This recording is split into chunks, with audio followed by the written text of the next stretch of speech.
Hello everyone. जैसा कि आप सब जानते हैं, जेन स्टडी ने जो इनिशिएटिव लॉन्च किया है प्रीलिम्स के लिए, जिसमें हम पीवाईक्यूज भी इंक्लूड कर रहे हैं, उसमें आज का हमारा इंपॉर्टेंट टॉपिक होगा होम रूल मूवमेंट। इसमें हम सबसे पहले समझेंगे कि होम रूल मूवमेंट के पहले बैकग्राउंड क्या था, कैसे इसका इनिशिएटिव पोजीशन मिला ताकि ये मूवमेंट स्टार्ट हो सके। उस समय स्वदेशी मूवमेंट के बाद जो तिलक थे 1908 में जेल चले गए सेडिशन के कारण, क्योंकि उनका एक मराठा पेपर आता था मराठी में लैंग्वेज में, केसरी। उसमें ने आर्टिकल लिखा उसमें तिलक ने, जिसकी वजह से उन्हें जेल जाना पड़ा 6 ईयर के लिए। 1908 में गए और 1914 में बाहर निकले। मांडला जेल में थे बर्मा में। उस समय डिफरेंट पॉलिटिकल सिचुएशन थी। कांग्रेस एकदम रुक गया था एक्टिविटीज़ में। 6-7 साल कोई एक्टिविटीज़ बड़ी नहीं हुई। स्वदेशी मूवमेंट के बाद कोई नेशनलिज्म का पीक नहीं पहुंचा। रेवोल्यूशनरीज एक्टिविटीज़ छोटी मोटी हो रही थी, जैसे गदर मूवमेंट, अटैक कर देना छोटे गवर्नर जनरल पे, जैसे हार्डिंग पे बम अटैक हुआ था। ट्राइज टू इंटर, जब तिलक 1914 में बाहर आए जेल से, ये कांग्रेस में एंट्री करना चाहें, क्योंकि 1907 में मैंने बताया था सूरत स्प्लिट में कांग्रेस ने एक्सट्रीमिस्ट को निकाल दिया, तो तिलक वन ऑफ द एक्सट्रीमिस्ट थे, तो ये एंट्री करना चाहे कांग्रेस में, लेकिन अपोज किया गया मॉडरेट्स के द्वारा, इनको एंट्री नहीं मिली। एनी बेसेंट भी थियोसॉफिकल सोसाइटी के लिए उस समय आई थी इंडिया, जो चेन्नई में बिलोंग करती थी, मद्रास नाम से जाना जाता था। तो उन मॉडरेट्स को सहमति दिलाने के लिए तिलक को एंट्री ले लें, लेकिन मॉडरेट्स एग्री नहीं हुए तिलक को एंट्री दिलाने के लिए, जो सेशन दिसंबर मद्रास सेशन में हुआ था। फिर नेक्स्ट सेशन होता है 1915 में बॉम्बे सेशन। इस सेशन में एनी बेसेंट ने मॉडरेट्स लीडर को एग्री करा लिया और तिलक की एंट्री हो गई कांग्रेस में, और मॉडरेट्स और एक्सट्रीमिस्ट फिर से यूनाइट हो गए। तो अब एक्सट्रीमिस्ट चाहते थे कि हम home rule movement through out India शुरू करें। इस सेशन में डिमांड रखी गई एक्सट्रीमिस्ट के द्वारा कि हम इस पे एक्शन लेना चाहते हैं। तो मॉडरेट्स ने क्या किया, क्योंकि उस समय अभी तक भी मॉडरेट्स ही आईएनसी को कंट्रोल कर रहे थे, तो उन्होंने बोला हम इस पे विचार करेंगे और इस पे लेटर डिसीजन लेंगे। तो हम समझेंगे कि होम रूल मूवमेंट है क्या, ये क्यों स्टार्ट करना पड़ा हमें। बैकग्राउंड हम समझ लिए और समझेंगे कि रिस्पांस कारण क्या थे। उस समय सब जानते हैं, जैसे कि 1914 से 1919 में वर्ल्ड वॉर 1 चल रहा था। इसके कारण इनडायरेक्टली इंडिया इन्वॉल्व ना होते हुए भी, क्योंकि ब्रिटिश हम पे रूल कर रहा था, तो इन्वॉल्व होना पड़ा इंडिया को, जिसके कारण हैवी टैक्सेशन देना पड़ा पीपल को। बहुत सारी गरीबी आ गई, फेमाइन आ गया, जिसके कारण इंडियंस पीपल बहुत सारी मुसीबत को फेस करना पड़ा। इसी के बेस पे जो एनी बेसेंट थी वो आयरलैंड की थी, तो वहाँ पे होम रूल मूवमेंट हो चुका था। उसी के तर्ज पे यहाँ भी इम्प्लीमेंट कराना चाहती थी कि उस तरह ब्रिटिश से कैसे लड़ सकते थे, क्योंकि वो फेवर करती थी नेशनलिज्म को इंडिया में। और जो मॉडरेट्स थे वो भी डिसएग्री थे, जो गवर्नमेंट ऑफ इंडिया 1909 में ब्रिटिशर लेके आया था, उससे सेटिस्फाइड बहुत सारे लीडर नहीं थे। उन्होंने प्रॉमिस किया था ब्रिटिशर ने कि हम आपको जो भी आपकी डिमांड्स हैं 1909 एक्ट में हमको फुलफिल करेंगे। वो फुलफिल नहीं की, बल्कि इन्होंने रिजर्वेशन दे दिया जो कि अगेंस्ट थे मॉडरेट्स, तो सेटिस्फाई नहीं किया, इसके खिलाफ भी थे। तो बड़े लीडर दो ही इमर्ज इसमें निकल के आया होम रूल मूवमेंट में, बीजी तिलक और एनी बेसेंट।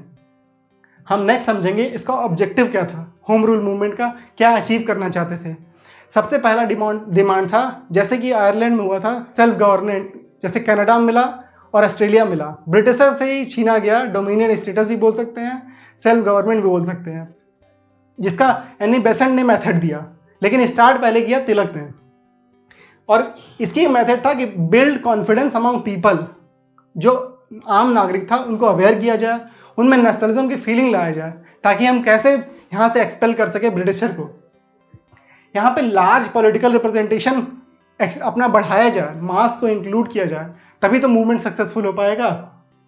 और to revive political activities, politically जब हम एक्टिव होंगे तभी तो डिसीजन ले पाएंगे, समझ पाएंगे। अवेयर जब कराएंगे तो जो एजुकेटेड इंडियन हुए तो वो लीडर बनेंगे, हम कंट्रोल पर कर पाएंगे अपने कंट्री को। ब्रिटिशर इसी डिसीजन से डिसएग्री हो रहे थे, और उनकी एक और डिमांड थी कि लिंग्विस्टिक स्टेट बनाया जाए, जो कि हम देखेंगे जब इंडिया आज़ाद हो गया तब भी ये डिमांड चलती रहती थी। और वर्नाकुलर एजुकेशन में दिया जाए, क्योंकि ब्रिटिशर इंग्लिश में एजुकेशन दे रहे थे जो हर इंडियंस को अवेलेबल नहीं थी। ओनली फ्यू % इंडियंस एजुकेशन ले पा रहे थे, वो जो कि इंग्लिश में प्रोवाइड करते थे। वर्नाकुलर लैंग्वेज में एजुकेशन देने का मतलब था जो उनकी आम बोली चाली थी उसमें उनको एजुकेशन दिया जाए ताकि वो अच्छे से समझ पाएँ और सीख पाएँ।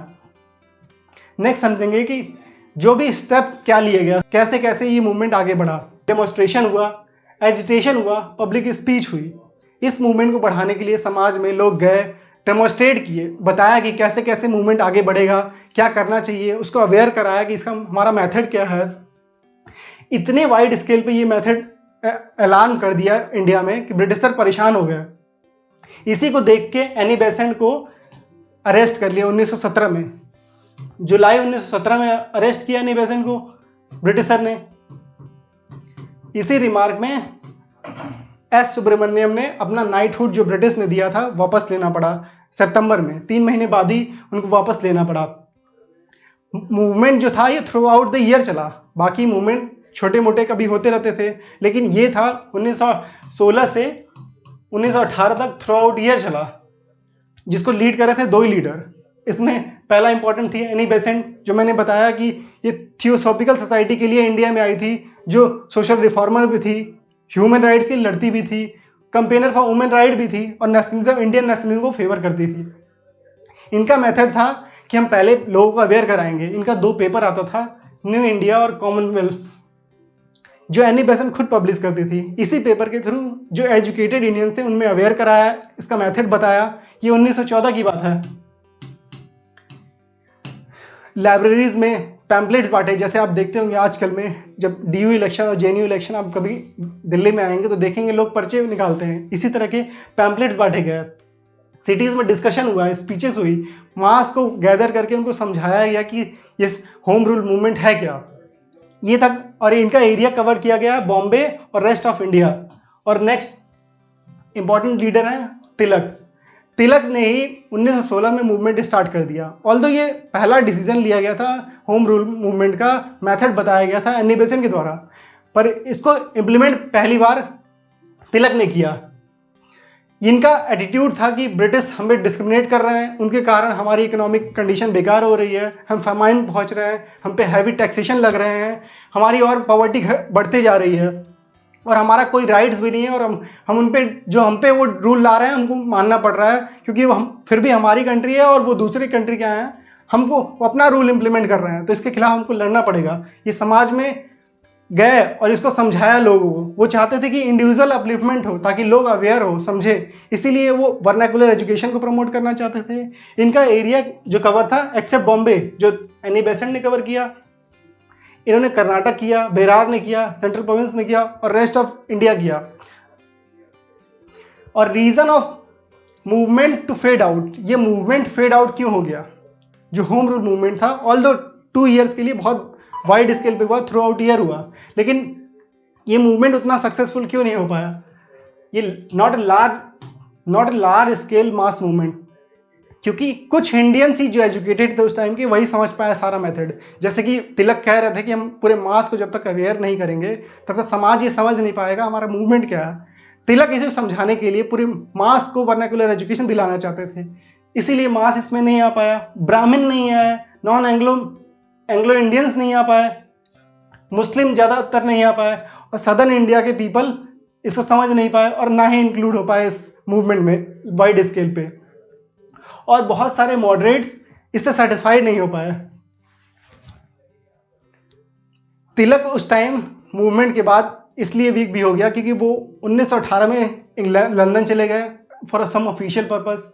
एनी बेसेंट वेग डिसीजन हो पा रहा था उनका, वो कॉन्फ्लिक्ट में थे कि हम ब्रिटिश से सहमत हो जाएं, क्योंकि ब्रिटिश प्रॉमिस कर रहा था कि हम एक्ट, जो भी हमारा नेक्स्ट एक्ट होगा, आपको सेटिस्फाई करने के लिए हमारा रूल्स एंड रेगुलेशन आएंगे, जो आपकी डिमांड है हम फुलफिल करेंगे। गवर्नमेंट में डिफेंस एक्ट 1915 यूज़ किया ताकि लोगों को अरेस्ट कर सके, जो मास प्रोटेस्ट है उसको स्टॉप कर सके। इसीलिए स्टूडेंट को भी प्रोहिबिटेड कर दिया कि आप मास में पार्टिसिपेट नहीं करेंगे। और इंडियन प्रेस एक्ट भी इम्पोज कर दिया जो 1910 में आया था कि आप फ्यूरियस आर्टिकल नहीं लिखेंगे और इसके होम रूल मूवमेंट के बारे में कुछ गलत नहीं छापेंगे। इस मूवमेंट का आउटकम क्या हुआ, रिजल्ट क्या निकला होम रूल मूवमेंट का? Garner huge support. ऑल्दो स्वदेशी मूवमेंट के बाद ये सेकंड इंपॉर्टेंट मूवमेंट था नेशनलिज्म के लिए। लोगों में फिर भी एक नेशनलिज्म की फीलिंग जगा पाया। जो स्वदेशी मूवमेंट ने पहली बार पीक पकड़ी थी, सेकेंड मूवमेंट होम रूल में कर पाए। कांग्रेस मेंबर के जो मॉडरेट लीडर थे वो भी समझे इस मूवमेंट को, वो भी अब इसका रियल कैरेक्टर जो उनका पहले था, 3 पीस था, जो आईएनसी थी पहले मॉडरेट्स ने बनाया था, 3 पीस, प्रेयर करना, प्रोटेस्ट करना, पिटीशन करना, ये 3 मेथड था उनका। उन्होंने समझा कि हमको अपना नया अलग मेथड भी इंक्लूड करना पड़ेगा अगर हमें अपने हक के लिए लड़ना पड़ेगा। तो वो था एजिटेशन, वो था थोड़ा क्रिएट वायलेंस करना। इसी के देख के गवर्नर ने 1919 एक्ट लाया, उनको सेटिस्फाई करने के लिए। प्रोविंशियल और प्रोविंसेस में डिवाइड किया जो उनकी कंट्री थी। इसमें इंपॉर्टेंट लीडर थे, मोहम्मद अली जिन्ना थे, जोसेफ बाप्तिस्ता थे, जीएस खरपड़े थे, एस सुब्रमण्यम अय्यर थे, जवाहरलाल नेहरू थे। गांधी जी भी डायरेक्टली ना इन्वॉल्व होकर इनडायरेक्टली इन्वॉल्व थे। It Drew Congress rank together, moderate और एक्सट्रीमिस्ट यूनाइट होकर इस ग्रुप में लड़े थे, इस स्वदेशी मूवमेंट में, इस होम रूल में मूवमेंट में लड़ाई किए थे। ऑल्दो एक्सट्रीमिस्ट बाहर हो गए थे 14 में, 1907 में सूरत स्प्लिट में, लेकिन इस मूवमेंट ने यूनाइट हुए। मुस्लिम भी ऑल्दो उतने मास स्केल पे नहीं हुए, फिर भी मूवमेंट एक यूनाइट शो करना चाहा। इसलिए भी impact on charter of character of Congress, जैसा कि मैंने बताया आपको, मास बेस्ड पॉलिटिकल मूवमेंट, मास बेस्ड ये पॉलिटिकल हक के लिए मांगा गया। जो डिमांड थी वर्नाकुलर एक्ट की, लिंग्विस्टिक स्टेट्स की, उसके हक के लिए लड़ा, ये पॉलिटिकल मूवमेंट की तरह एक इमर्ज हुआ। The movement began to crumble as a result of Tilak absence and Besant inability to lead the people। जैसे मैं बताया आपको, डिसीजन नहीं ले पा रही थी एनी बेसेंट कि हम गवर्नमेंट जो कह रही है उसको माने। वो कभी गवर्नमेंट की बोलती थी इनकी बात मान लो, कभी अपने डिसीजन को बोलती थी नहीं हम मूवमेंट लॉन्च करेंगे। इसी के साथ with the rise of Mahatma Gandhi, जैसा कि 1915 में आ चुके थे, ये मूवमेंट इवेंचुअली इमर्ज हो गया कांग्रेस में जैसे ही उनकी लीडरशिप आ गई। तो हम इस टॉपिक से आज इंपॉर्टेंट एक PYQs देखते हैं जो प्रीवियस ईयर्स में आया था, जो 2013 में आया था। Responsible for starting the home rule movement, the founder of theosophical society, once the president of Indian national congress. ये तीनों स्टेटमेंट एनी बेसेंट के बारे में पूछ रहा है। जैसे मैं बताया, responsible for starting the home rule movement, मैंने बताया 1914 में होम रूल मूवमेंट की थ्योरी इन्होंने दी थी, इन्होंने बताया कैसे करना है। The founder of theosophical society, ये भी सही है। Once the president of Indian national congress, जैसे ही 1917 में ये जेल गई, उसके बाद आने में दिसंबर में सेशन होता है, जानते हैं आप कांग्रेस का, तो 1917 के सेशन में इनको प्रेसिडेंट बनाया गया था ANC का। तो तीनों आंसर सही। इसी तरह हम नेक्स्ट टॉपिक इंपॉर्टेंट लेके आएंगे अब गांधी जी के बारे में, और PYQs इंक्लूड करेंगे ताकि हम फास्ट रिवीजन कर सकें। Thank you.